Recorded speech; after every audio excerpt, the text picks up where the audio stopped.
आणि यानंतर आम्ही खरं तर आघाडीमध्ये नुकसान झाला, फायदा झाला, ही पण त्यांची इच्छा आहे, तशी आमची पण इच्छा होती.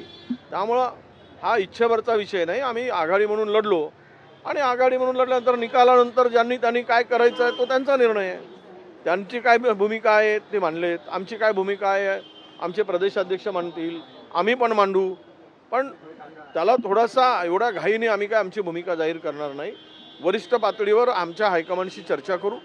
हायकमांडशी चर्चा झाल्यानंतर या संदर्भात काय भूमिका घ्यायची, आम्ही ही बाजू राज्यातील या सगळ्या राजकीय परिस्थिती संदर्भात चर्चा झाल्यानंतरच आम्ही तो निर्णय घेऊ.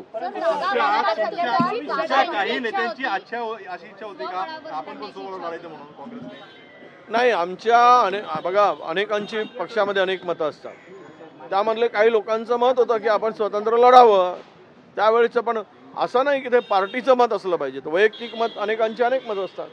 त्यामुळे ते वैयक्तिक मत आहेत असं मी मानतो. सर, हिंदी में जानना चाहेंगे किन मुद्दों पर आज चर्चा होने वाली है? जागा वाटपासंदर्भात झाली कारण का गेले 2 ते 3 महिने निवडणुकीच्या आधी जागा वाटप झाली, याचा परिणाम दिसतोय का? जे आदले कलह होते अंतर्गत ते पण समोर आले. हे बघा, या जर तरच्या गोष्टी आहेत. या मुळात ह्या निकाल जनतेचा आहे का, जनतेचा कौल आहे का, हा खरा प्रश्न पडतोय.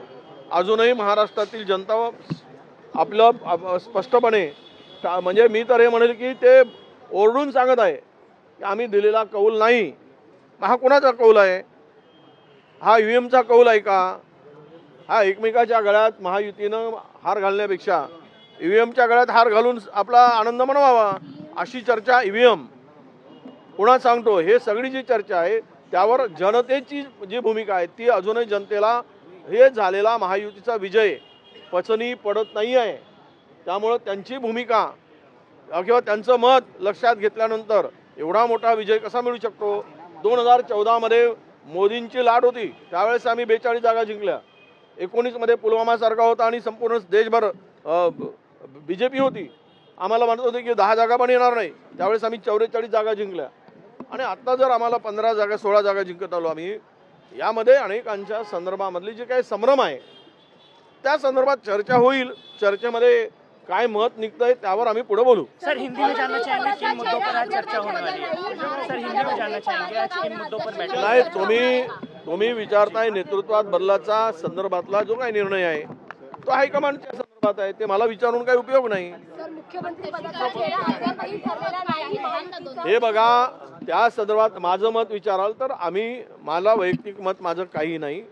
पार्टीचं जे मत असेल तो निर्णय आम्हाला मान्य असेल.